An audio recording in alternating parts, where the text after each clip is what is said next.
Akuza për vjedhje votash brenda partisë, personalizim i fushatës, përbërja e listës, renditja e kandidatëve në listë dhe favorizimi medial për disa prej tyre, janë disa prej akuzave që kanë ngritur brenda LDK-s duke zënë në befasi të gjithë. Këtë pakënaqësi fillimisht e ka shprehur Avdullah Hoti, që të martën ngjalli reagime kur kërkoi udhëheqësi të re në LDK, duke dalë kështu kundër shefit të partisë, Lumir Abdigjiku. Rezultatin e zgjedhjeve e ka cilësuar të pakënaqshëm.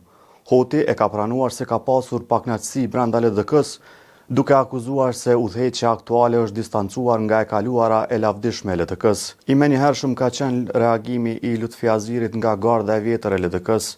Ai dërgoi mesazhe se partia nuk u takon funksionarëve, por antarësisë. Sipas tij, antarësia e saj ka vendosur më 19 nëntor të vitit 2023 për një mandat të ri të lidershipit dhe ka shuar mundësitë për zgjedhje të lidershipit të ri, siç ka kërkuar Avdullah Hoti. Ndërkaq, qesharake e ka quajtur kërkesën e Hotit për lidership të ri në LDK, Doarsa Kicaj Xhelili. Ajo ka thënë se strukturat e LDK-s i kanë dhënë mbështetjen Abdigjikut.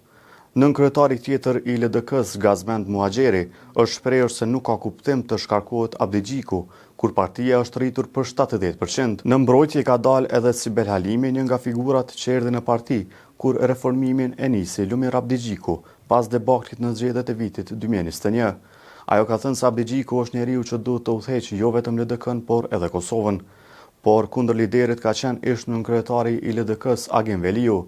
Ai ka thënë se Abdigjiku ka diçka personale me të për shkak të masës që ka marrë ndaj tij. Veliu shtoi se LDK-ja ka pësuar rënien në të gjithë Kosovën dhe për këtë dështim e fajsoi kreun e LDK-s Abdigjikun.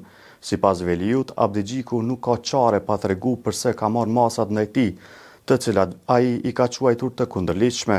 Ndërkaq të martën në mbrëmje nëpër debate televizive janë përmendur emra të tjerë si të pakënaqur brenda LDK-s, në mesin e tyre Arben Gashi e Florian Dushi dhe për formimin e një grupi të ri politik brenda LDK-s, por Dushi i quajti Saimit deklarimet për një grup të ri brenda LDK-s.